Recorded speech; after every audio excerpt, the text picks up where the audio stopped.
Bismillahirrahmanirrahim. Assalamualaikum warahmatullahi wabarakatuh. Halo semua, jumpa lagi pada video pembelajaran tematik terkait dengan Basic Rock Mechanics.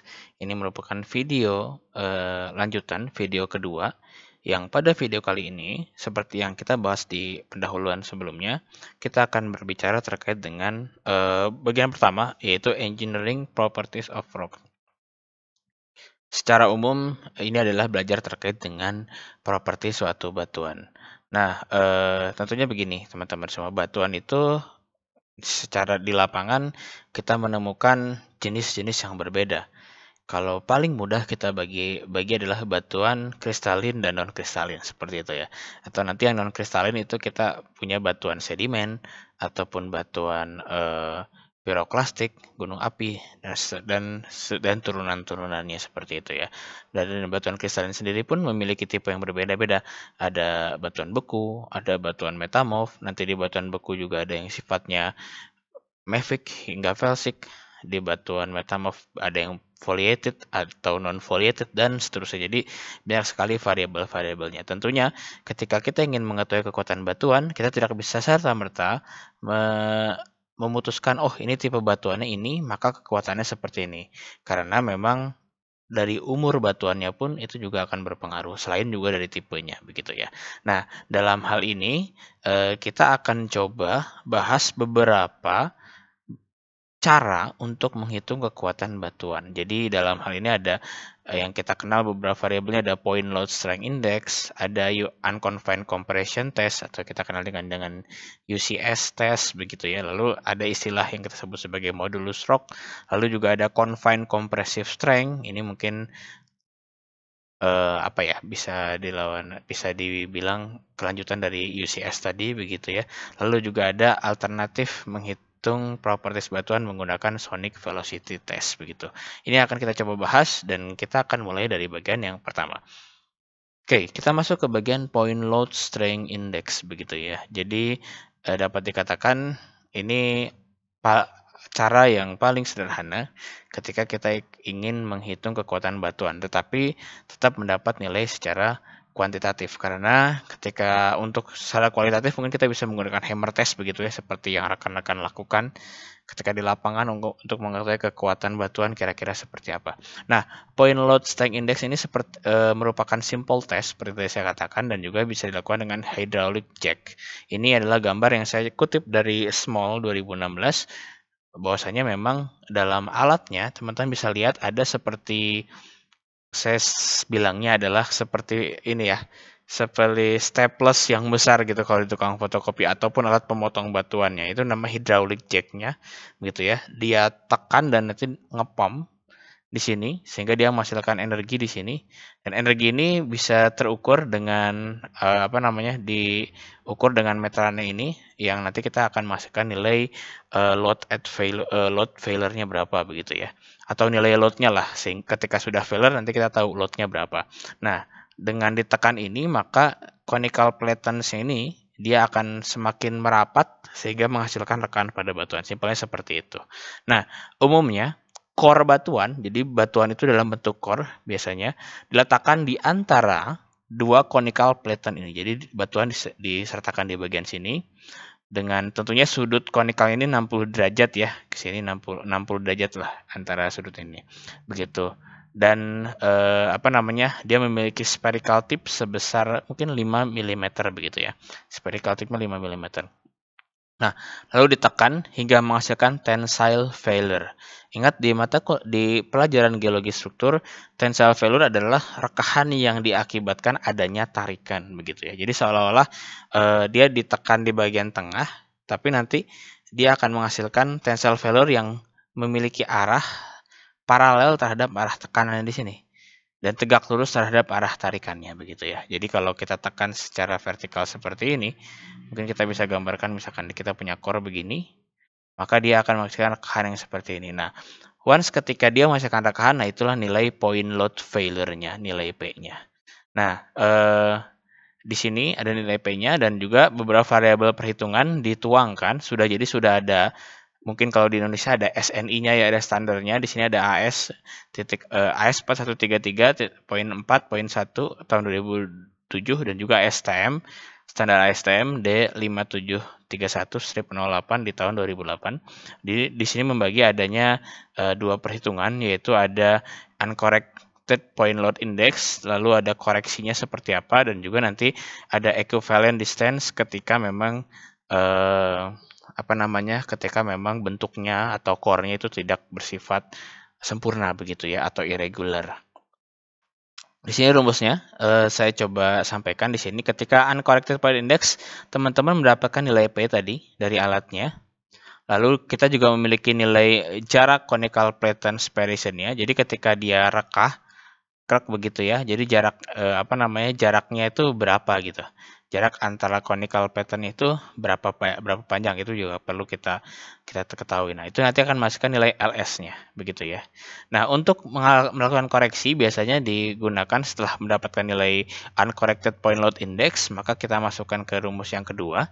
Di sini ada LS lalu dikalikan dengan kuadrat dari jarak conical patterns-nya tadi dibagi dengan 50 lalu dikuadratkan, lalu dikalikan dengan LS. Nah, itu nilai corrected point load index-nya begitu. Dengan harapannya kan kalau misalkan semakin betul yang uncorrected, berarti D-nya juga mendekati nilai 50, gampangnya seperti itu. Oke, lalu ketika memang bloknya tidak atau core-nya tidak berbentuk core sempurna, mungkin blocky ataupun irregular, maka kita bisa lihat dengan rumus seperti ini. Kita menggunakan 4 dikalikan area perpotongan minimum. Jadi area yang paling kecil ke cross-nya gitu ya, terpotongnya, lalu dibagi dengan V begitu ya, lalu diakarkan untuk mendapatkan nilai nilai conical pattern-nya. Nanti kita akan masukkan ke rumus corrected-nya seperti itu. Nah, ini simplifikasi dari point load strength index begitu. Oke, yang kedua kita akan masuk ke UCS. Nah, alatnya saya tidak tampilkan di slide ini. Teman-teman bisa browsing di Google dan sebagainya. Banyak sekali alat-alatnya, teman-teman juga sudah tahu, atau main ke lab, alatnya juga sudah ada. Jadi secara umum UCS ini dilakukan dengan menekan sampel batuan pada sampel sampai batuan tersebut fails. Artinya kita tekan sampai batuan tersebut itu akan merekah atau retak, ada retakan, ada rekahan seperti itu ya. Nah, lalu umumnya sampel ini dibutuhkan core dengan diameter antara 2,5 sampai 3 cm tentunya ya teman-teman ya. 2,5 sampai 3 cm. Lalu tidak ada lateral pressure, artinya apa? Artiannya, 2,5 sampai 3 inch. Tidak ada lateral pressure, artiannya apa? Artiannya tekanan itu hanya berada pada bagian vertikal. Teman-teman ingat di mata kuliah geologi struktur bahwasanya kita memiliki 3 sumbu, yaitu ada sumbu vertikal, ada sumbu horizontal maksimum, dan ada sumbu horizontal minimum. Singkat cerita, UCS ini hanya menggunakan satu sumbu saja, yaitu sumbu vertikal di bagian sini. Dia tekan, dia abaikan SH max sama SH min, kita anggap 0. Seperti itu. Nah, rinciannya mengacu kepada di sini sudah tertuang ya, ada AS, ada ASTM, juga ada BSN gitu ya. Teman-teman bisa disimak ketika ingin mendapatkan perhitungan yang lebih komprehensif. Nah, lalu apakah bisa dihubungkan UCS dengan point load? Tentunya bisa dihubungkan. Kita bisa melakukan pendekatan dari yang sudah dirumuskan oleh Small di tahun 2016 seperti yang digambar berikut. Jadi pertama ini teman-teman, UCS itu menghitungnya bagaimana? Tentunya dari nilai P itu load at failure, sama juga berarti nilai ketika batuan tersebut mengalami rekahan, atau kalau kalau istilah strukturnya mungkin vertical stress-nya berapa begitu ya. Atau sigma satunya berapa, sedangkan AO-nya ya berarti A-nya kan, berarti ini luas area yang ditekan begitu kan ya. Luas area yang ditekannya berapa, itu seperti ini. Ini mendapatkan nilai UCS secara umum seperti itu. Nah, tentunya kalau kita mau hubungkan UCS dengan UCS dengan point load, tentunya dia harusnya berkorelasi dengan nilai point load index yang sudah terkoreksi begitu. Yang ini ya, yang LS 50 seperti itu. Atau ya ketika memang tidak sama begitu ya, maka ada yang kita sebut sebagai konstanta di sini, yang umumnya memiliki nilai antara 15 sampai 29 tergantung dari litologinya sebenarnya seperti apa. Begitu. Itu untuk gambaran dari UCS. Lalu nanti kita berlanjut ke modulus of rocks begitu ya. Nah, ketika sudah mendapatkan nilai UCS, kita juga perlu memperhatikan nilai-nilai lainnya. Jadi karakteristik deformasi sebenarnya kita bisa ketahui ketika dilakukan tes UCS begitu ya. Dan sering sekali ketika materialnya tidak beritual sempurna, seperti ini juga sudah saya sampaikan juga di mata kuliah geologi fisik, mata kuliah geologi struktur begitu ya. Dimana ketika dia ditekan, tentunya terkadang dia itu akan memiliki perubahan bentuk begitu ya. Dia berubah bentuk dulu, nggak langsung merekah. Misalkan sifatnya ada daktilnya, menghasilkan struktur daktilnya begitu ya, maka dia akan membentuk regangan begitu. Dan tentunya perubahan bentuk itu kita sebut sebagai strain ya. Nah, perubahan panjang dan diameter yang kita sebut sebagai strain tadi sebetulnya bisa diukur dengan metode lain seperti LVDTS, lalu optical device maupun strain gauge. Yang sebenarnya ini lebih ke arah mikrotektonik ya. Ininya interpretasinya yang mungkin kita akan bahas di lain pertemuan begitu ya, lain kesempatan. Gitu. Oke. Nah, setelah itu juga ada elastic modulus, ini juga sudah saya sampaikan di pertemuan kelima geologi struktur di reologi, di mana ada elastic modulus, ini disimbolkan dengan E. Apa itu elastic modulus? Elastic modulus itu merupakan perbandingan antara stres dengan strain-nya, seperti itu. Antara besar stres yang diberikan dan juga besaran perubahan bentuk yang terjadi. Begitu. Lalu juga panjang sampel dan perubahan panjangnya biasanya disimbolkan dengan L. Kalau L0 berarti initial length, LF biasanya length final begitu ya. Sedangkan delta F di gambar rumus ini, saya loncat dikit, ini merupakan selisih antara length final dengan length O-nya begitu ya. Oke, lalu juga ada yang kita sebut sebagai Poisson ratio. Ini juga sudah di reologi begitu ya. Yaitu rasio diameter strain terhadap axial strain. Artinya rasio perubahan bentuknya lah, gampangnya seperti itu. Nah, secara empirik sudah ada standarisasi seperti ini, tapi ini tidak mutlak teman-teman ya. Jadi tergantung dari uji teman-teman sendiri, karena ini mungkin diujinya di Sydney dan juga batuannya mungkin sedikit berbeda dengan di Indonesia. Jadi umurnya pun berbeda, jadi kita tidak bisa mengeneralisasi atau menormalisasi dengan nilai ini begitu ya. Ya, granit UCS-nya sekian begitu ya. Yang perlu teman-teman pahami adalah bagaimana polanya begitu ya, dimana UCS granit sekian tapi elastic modulusnya lebih cenderung sekian dibandingkan dengan limestone dan sandstone, karena umumnya inilah batuan-batuan yang akan ditemukan ketika kita melakukan analisis geologi teknik begitu. Kita bahas rumus sedikit. Di sini adalah bagaimana cara kita menghitung elastic modulus. Tentunya adalah fungsi dari stres begitu ya, atau ini nilai UCS begitu dibagikan dengan nilai strain-nya. Atau kalau kita mau kaitkan di sini ya berarti P per A.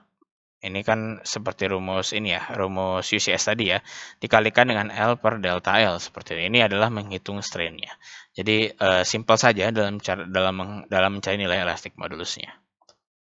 Oke, kita lanjut lagi ke bagian selanjutnya, ke confined compressive strength. Ini merupakan batuan yang kita uji secara triaksial. Kalau tadi uniaksial, hanya satu sumbu saja, sedangkan confined compressive strength ini memungkinkan untuk diuji dengan 3 sumbu yang berbeda.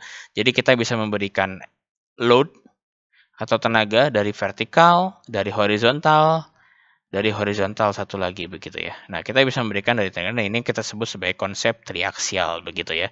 Dan juga nanti berhubungan dengan failure criterion rocks. Nah, teman-teman ingat di mata kuliah geologi struktur kita pernah membahas Mohr circle begitu. Mohr circle di sini teman-teman ada diagram seperti ini, lalu di sini ada lingkarannya begitu ya. Nah, ada garis yang seperti ini. Nah, ini kita sebut sebagai failure envelope. Ya, ini masuknya ke failure criterion ya. Ketika selisih antara sigma 1 dengan sigma 3 ini atau differential stressnya itu menghasilkan lingkaran Mohr yang melewati failure envelope ini, maka batuan tersebut akan mengalami fail begitu ya. Dan itu yang akan dihasilkan dari nilai triaksial. Dari triaksial test akan menghasilkan nilai ini yang nanti kita tahu seberapa tenaga sih yang membutuhkan batuan tersebut hingga fail begitu ya. Nah, itu juga ini yang dimaksud dengan file envelope. Lalu prosedurnya juga sudah tertuang di ASTM secara resmi sepertinya.